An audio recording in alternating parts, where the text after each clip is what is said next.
Madame, Monsieur, bonsoir. Ravi de vous retrouver. Bienvenue dans ce nouveau 20h de TRI TV. Nous sommes mercredi 27 avril 2022. Voici les titres.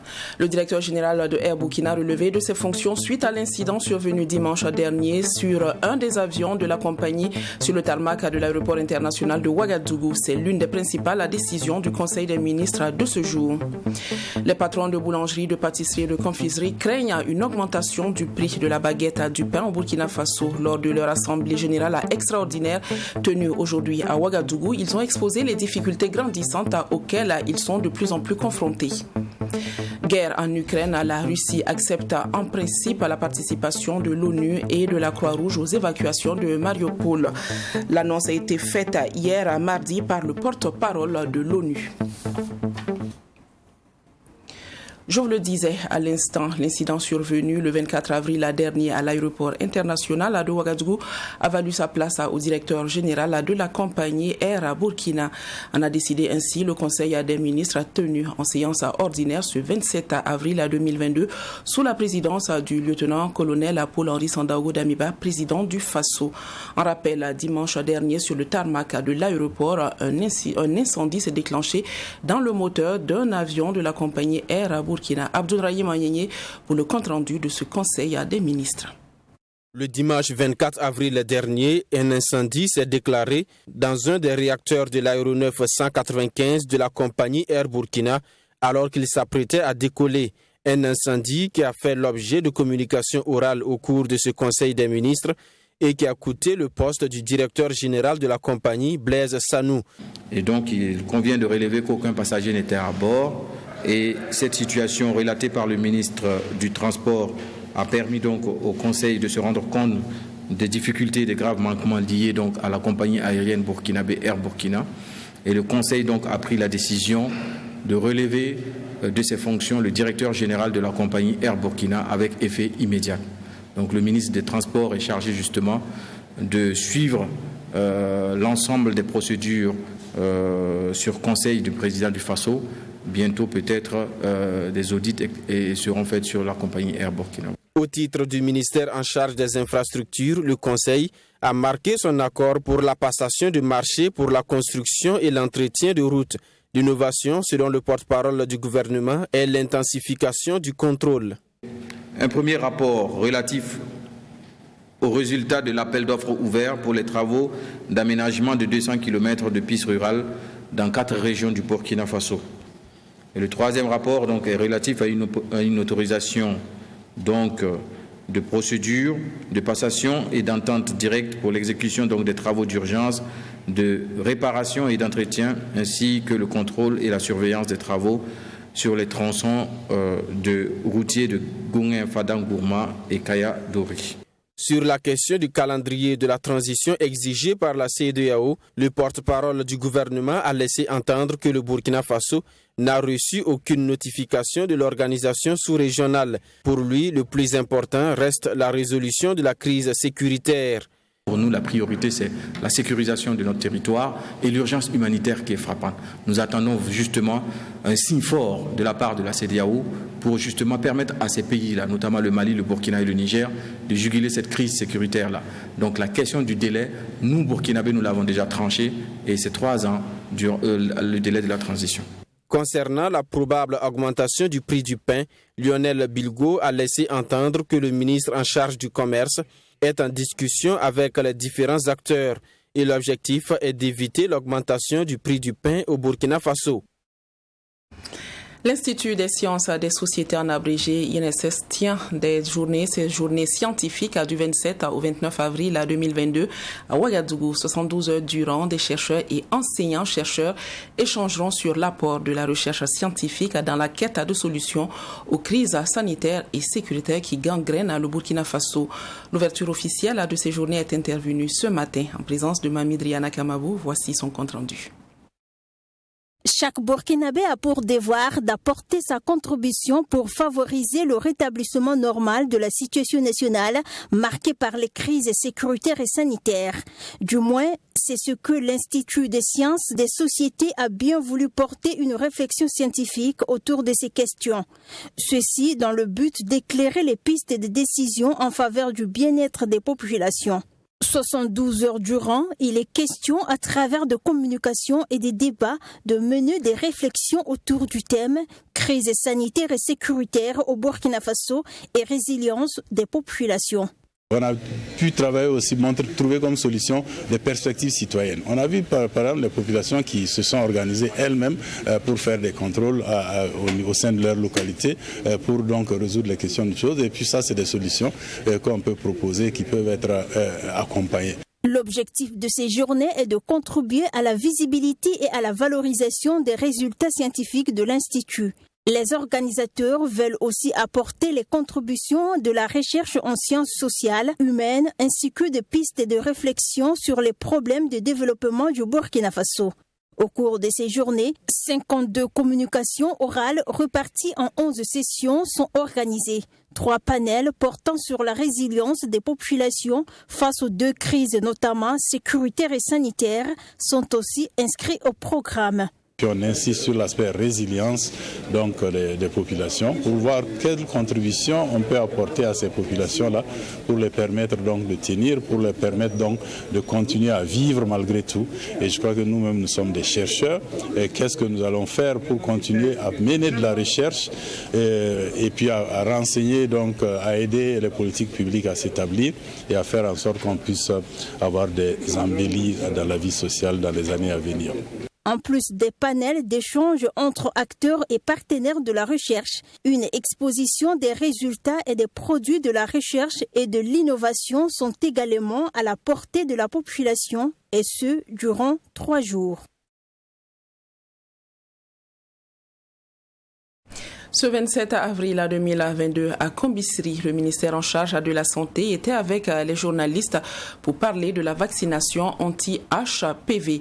Depuis le 26 avril dernier, le Burkina Faso a lancé sa campagne de vaccination contre le cancer du col de l'utérus, considéré comme un problème de santé publique. Les journalistes, à travers ce cadre d'échange, ont été invités à faire passer le bon message afin que la cible, les filles donc de 9 ans, puissent se faire vacciner. Michael Tougré avec la voix de Omar Sawadougou. Le Burkina Faso fait désormais partie des 108 pays à travers le monde à introduire un vaccin contre le virus du papillome humain HPV, virus responsable du cancer du col de l'utérus chez la femme. Il s'agit là d'un vaccin préventif qui sera administré aux filles de 9 ans et qui n'ont pas encore fêté leur 10e anniversaire. Les intéressés se verront administrer le vaccin en 2 phases pour être immunisés de la maladie. C'est un vaccin qui est induit dans le PEF de routine, ce qui veut dire que le programme élargi de vaccination, c'est des vaccins qui sont donnés gratuitement à la population. Et la cible, le plus souvent, c'était les enfants et le nouveau-né jusqu'à 1 an. Mais aussi, nous avons ici une cible des filles de 9 ans pour qu'on puisse les vacciner contre ce virus-là. Et c'est des filles de 9 ans avec le souci qu'ils doivent pas, c'est des filles qui n'ont pas encore entamé une vie sexuellement active, donc pas de rapport sexuel encore. Donc ça permet de pouvoir administrer 2 doses à ces filles à l'intervalle de 6 mois afin de faire en sorte qu'ils soient immunisés contre l'infection. Pour atteindre la cible escomptée qui est de plus de 380 000 filles, les autorités sanitaires comptent s'appesantir sur 3 approches. Réunis à Kombisri au cours de cet atelier, les journalistes ont été outillés sur la vaccination anti-HPV au Burkina Faso. Le choix du vaccin anti-HPV porté par le ministère porte sur Gardasil 4. Que ça va être bénéfique pour le Burkina parce que je pense que c'est la 2e cause de mortalité au niveau des cancers. Voilà. Donc protéger les filles déjà à bas âge, je pense que c'est bénéfique. On nous a dit c'est à partir de 9 ans que l'introduction, et à partir de 9 ans les filles elles ont droit au vaccin. Voilà. Donc je pense que ça va contribuer à réduire considérablement le nombre de futures ou de potentielles victimes de cette maladie-là. C'est une maladie qui ravage. Ils ont dit plus de 1000 cas par an, plus de 800 décès par an. dues au cancer du col de l'utérus. Donc nous, en tant que journalistes, ce que nous allons faire, c'est vraiment d'informer au travers de nos médias, et que ce soit la télé, que ce soit la radio, que ce soit la presse écrite, en tout cas donner l'information, sensibiliser la population sur la nécessité en tout cas de venir et d'amener les enfants pour qu'ils puissent être en tout cas vaccinés contre cette maladie. Le cancer du col de l'utérus est considéré aujourd'hui comme un problème de santé publique ici au Burkina Faso. C'est le deuxième cancer le plus fréquent chez la femme après le cancer du sein. Les rideaux sont tombés ce mercredi 27 avril sur la première édition de AgriFinance Forum, un rendez-vous des acteurs du monde agricole. Ils étaient plus de 400 à échanger durant 3 jours sur le thème « Défis de l'entrepreneuriat agricole en Afrique, quelle stratégie pour mieux impliquer les différents acteurs de développement ?» Le point de la cérémonie de clôture avec Serge Kabouri. 400 exposants, plusieurs communications, des rencontres B2B avec 8 porteurs de projets mis en œuvre avec l'appui de 12 points focaux auprès des institutions. Voici là le bilan de la première édition de AgriFinance Forum 2022 dont la clôture est intervenue ce mercredi. Défi de l'entrepreneuriat agricole en Afrique, quelle stratégie pour mieux impliquer les différents acteurs de développement? C'est sous cette thématique que les différents acteurs se sont retrouvés 3 jours durant. Le représentant du chef du gouvernement à cette cérémonie de clôture s'est réjoui de l'initiative de cette première édition. Il faut d'abord se féliciter de l'initiative qui est une initiative de Action Staffing Group qui vient d'organiser le premier forum AgriFinance Forum 2022, une initiative qui a regroupé plus de 400 participants, des jeunes qui sont venus montrer des dans les domaines agricoles, dans les domaines du business de l'agriculture. Et au cours des échanges, je pense qu'il y a eu des rencontres B2B avec des partenaires techniques et financiers et certains projets ont été retenus. Au niveau du comité d'organisation de AgriFinance Forum 2022, c'est une satisfaction totale qui se dégage au vu de l'engouement suscité. Ce que nous retenons de ce forum, c'est qu'on a eu beaucoup de participants. On a eu presque 400 personnes qui ont participé à travers des expositions, un concours de projets innovants et aussi des B2B. Il y a eu des banques et différents fonds qui nous ont accompagnés. Donc c'est pour moi l'occasion ici de les remercier d'avoir cru à ces projets qui datent depuis 2015. Donc finalement, on a pu l'organiser, la première édition. Et par la grâce de Dieu, tout s'est bien passé. Nous prenons rendez-vous avec tous nos partenaires financiers et techniques et aussi nos autorités pour la deuxième édition, s'il plaît à Dieu, qui aura lieu courant deuxième trimestre de l'année 2023. Toujours encourager les promoteurs de projets, notamment dans le domaine agricole, c'est la mission que s'est assignée la Maison de l'entreprise, partenaire de cette première édition de AgriFinance Forum. C'est une initiative qui regroupe des acteurs du secteur privé. D'abord, ceux qui organisent l'activité, c'est une activité privée. Et également, ça regroupe un peu, je vais dire, les promoteurs de projets. Donc quand vous regardez tout ce qui concerne le secteur privé, nous, Maison de l'entreprise, nous sommes prêts à accompagner. En marge de cette première édition de AgriFinance Forum 2022, des attestations de reconnaissance ont été données au Premier ministre ainsi qu'au ministre en charge de la jeunesse et de la communication. 3 jeunes entrepreneurs ont également été primés pour leurs projets innovants dans le domaine agricole. La Fédération burkinabé des patrons de boulangerie, pâtisserie et confiserie a tenu ce 27 avril 2022 une assemblée statutaire sur les difficultés que rencontrent ses membres depuis plus d'une année. La flambée du prix de la farine de blé est au cœur de leurs préoccupations. Par conséquent, une probable augmentation du prix de la baguette du pain n'est pas à exclure. Plus de détails dans ce reportage de Annie Gladys Ada avec la voix de Abdoulrahim Magnani. Le Burkina Faso compte à nos jours plus de 400 boulangeries qui se retrouvent impuissantes face à la flambée du prix de la matière première qu'est la farine de blé. Cette denrée est passée, selon les représentants de la Ligue des boulangers, de 350 000 à 500 000 francs CFA la tonne pour les farines importées et de 338 250 à 450 000 francs CFA la tonne pour les productions locales. Une flambée qui a pour principale cause la guerre russo-ukrainienne. Notons donc une augmentation moyenne de 130 875 francs sur la tonne, soit 37,39% de hausse avec un prix de pain à 150 francs la baguette de mars 2017 à nos jours. Principale cause due à la guerre entre la Russie et l'Ukraine déclenchée en février 2022.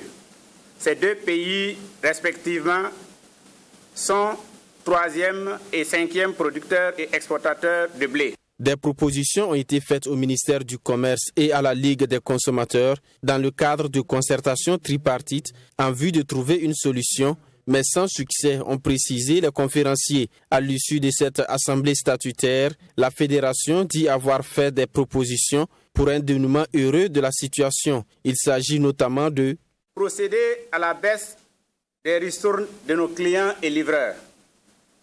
2. Élaborer un code de bonne conduite soumis à toutes les boulangeries et nous demandons à cet effet une prise de décret portant adoption de ce code de bonne conduite. 3. Procéder à un réajustement du prix du pain à 200 francs pour un poids de 200 grammes en tenant compte du coût de revient dans la structure des prix qui est actuellement de 189,73 francs, soit une marge de 10,27 francs par pain, et en tenant compte du prix actuel de la farine en conformité à l'article 4 de l'arrêté numéro 2011-0224 MICA. Les patrons de boulangerie ont pour finir insisté sur le fait que le réajustement du prix du pain était encore au stade de proposition et que la question devrait être discutée au cours d'une réunion avec le ministre en charge du commerce. Le ministère en charge des Transports et le Centre de contrôle des véhicules automobiles CCVA unissent leurs efforts pour mettre fin à la fraude et à la falsification des documents. Cette collaboration se traduit par un équipement de digitalisation des prestations. C'est un dispositif qui sera installé au sein de la Direction générale des transports terrestres et maritimes et qui permettra ainsi aux agents des deux structures de travailler en étroite collaboration. Les détails avec Salimatou Zongo et Fatimata Nikiema. Le partenariat ainsi scellé est matérialisé par cette interconnexion qui va faciliter le partage des données entre le Centre de contrôle des véhicules automobiles CCVA et la Direction générale des transports terrestres et maritimes DGTTM. C'est dans le souci d'assainir le parc automobile national que ces équipements digitaux ont été installés ici au service DGTTM. Le CCVA est chargé de délivrer des documents en amont qui permettent à la DGTTM d'accomplir des formalités d'immatriculation des véhicules. Des documents en proie aujourd'hui à la contrefaçon.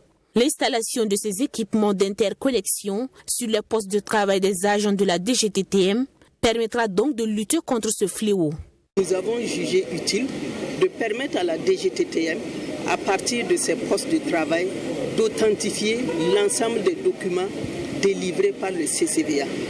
En ce moment, ils n'ont plus besoin de se déplacer au CCVA pour s'assurer de l'authentification, mais à partir de leur position, ils ont la possibilité d'interroger la base de données du CCVA et de dire si le certificat de conformité est authentique, si la visite technique est authentique, si l'ensemble des documents produits par le CCVA est authentique.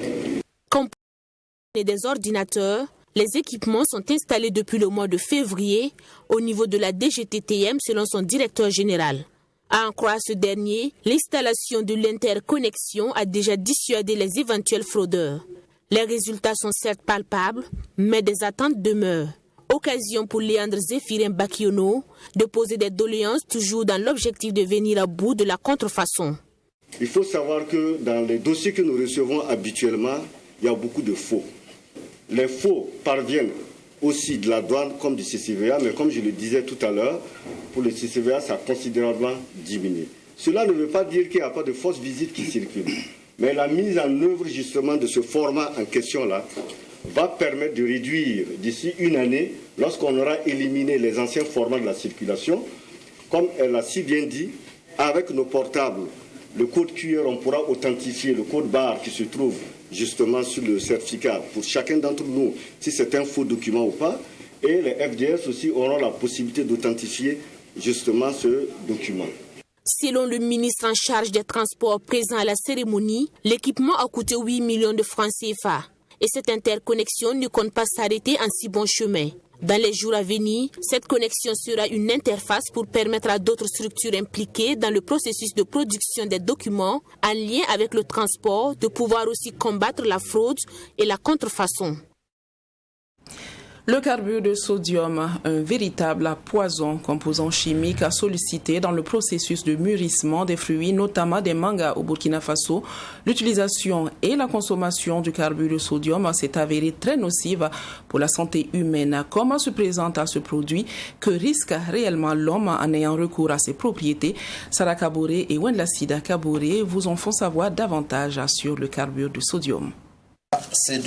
C'est ce produit que la plupart des producteurs et vendeurs utilisent pour accélérer le mûrissement des fruits. Appelé carbure de calcium, c'est une substance chimique très nocive. Comme vous le voyez sur ces images, le carbure de calcium en contact avec de l'eau produit de la chaleur et rejette de l'éthylène. C'est ce gaz qui est à la base du processus de mûrissement des fruits et légumes. Par exemple, placé dans un récipient hermétiquement fermé avec des mangues vertes, 24 heures après, elles deviennent jaunes et prêtes à être commercialisées. Une pratique qui s'avère dangereuse pour la santé du manipulateur et du consommateur, selon le nutritionniste Yacouba Sawadgo.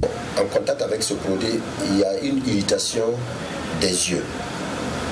Deuxièmement, il y a une irritation de la peau. Vous pouvez faire la diarrhée en consommant ces produits. Vous pouvez avoir des troubles digestifs en consommant ces produits.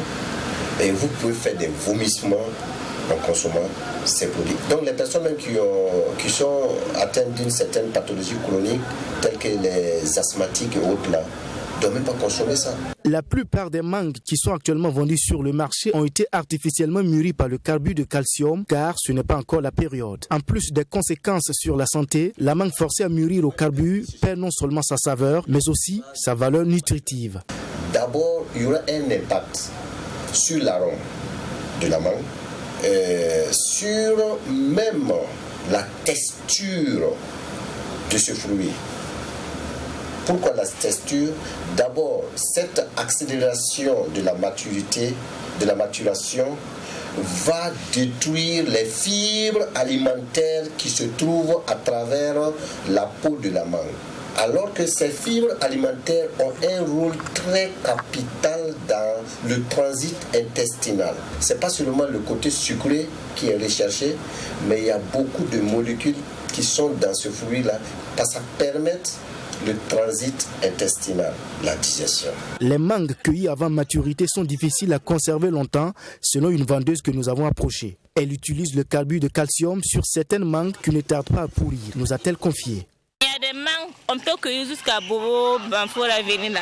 Si tu ne les mets pas les produits là, d'ici après demain là, sont en dépôt là, ça gâte seulement. Mais si vous mettez produit là-haut, les mangues là peuvent faire combien de jours?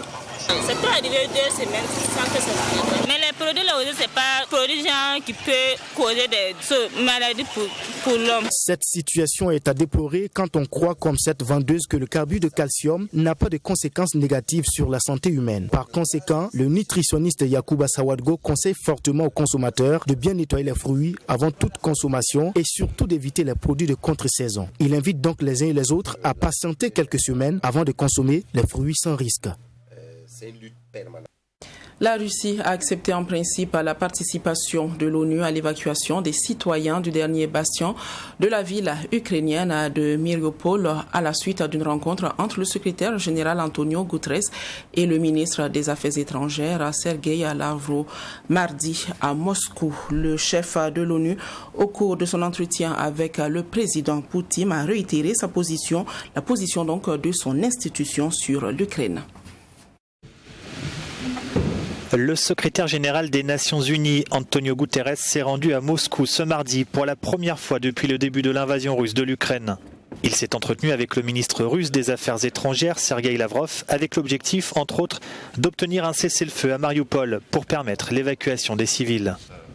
Les Nations Unies sont prêtes à mobiliser pleinement leurs ressources humaines et logistiques pour aider à sauver des vies à Mariupol. Je propose un travail coordonné de l'ONU, du Comité international de la Croix-Rouge et des forces ukrainiennes et russes pour permettre l'évacuation en toute sécurité des civils qui veulent quitter la scierie d'Azovstal et la ville de Mariupol dans la direction de leur choix et pour apporter l'aide humanitaire nécessaire. and to deliver the humanitarian aid required. Sergueï Lavrov s'est aussi dit favorable à un règlement de la crise ukrainienne par les négociations, même s'il estime que celles-ci ont peu de chances d'aboutir si Kiev reste sur ses positions. L'objectif est avant tout de protéger les populations civiles et nous sommes intéressés à coopérer avec les Nations Unies comme avec le Comité international de la Croix-Rouge en termes d'efforts supplémentaires pour soulager la souffrance et le sort des populations civiles. En attendant, les forces russes continuent de pilonner le complexe métallurgique d'Azovstal selon les autorités locales. Le Kremlin demande aux derniers combattants ukrainiens retranchés avec des civils de déposer les armes. C'est la fin de cette édition. Je me réjouis de partager avec vous cette photographie représentant donc le mausolée des rois du Bouganda. C'est en Ouganda, c'est un joyau de l'architecture traditionnelle. Les corps des 4 derniers rois du Bouganda sont conservés dans ce mausolée, ce qui fait de lui un centre culturel et religieux majeur pour la population. Il est inscrit depuis 2001 dans la liste du patrimoine mondial de l'UNESCO. Retrouvez dans un instant Hyacinthe Sawadogo pour votre magazine sportif à Amoré. Moi, je vous donne rendez-vous demain à 20h. Bonsoir.